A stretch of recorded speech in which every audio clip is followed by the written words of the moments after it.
Tumsikilize kwanza huyu shehe, alafu kama mtumishi wa Mungu nitakuwa na cha kusema. Hatutanii.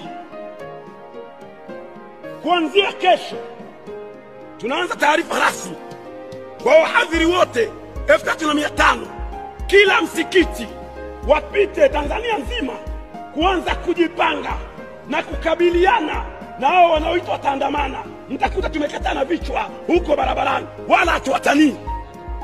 Wallahi tunakwambieni.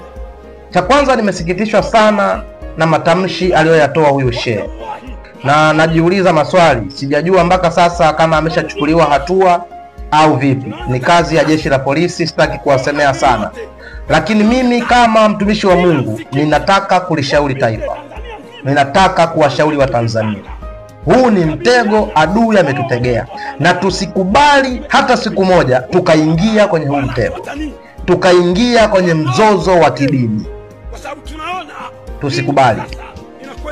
Wazee wetu, waasisi wetu wa taifa hili hawakutufundisha hivyo, hawakutuachia misingi hiyo, hawakutufundisha kubaguana kwa dini wala kwa ukabila. Walitukusanya pamoja. Muislamu akiwa na shida aliweza kusaidiwa na Mkristo, Mkristo akiwa na shida aliweza kusaidiwa na Muislamu. Tumekutana kwenye misiba, tumekutana kwenye masherehe, kwenye shida na raha tulishirikiana pasipo kubaguana kwa dini wala kwa kabila. Nani leo atuletee mzozo wa kidini?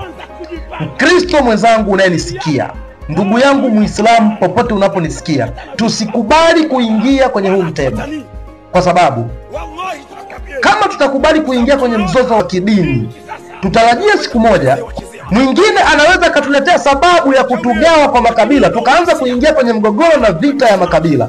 Tunalipeleka hapo taifa letu. Hatukufundishwa hivyo Watanzania. Watanzania ni wakarimu, Watanzania ni wapole, Watanzania ni wastaarabu. Kwa nini leo tuingie kwenye mzozo wa kidini?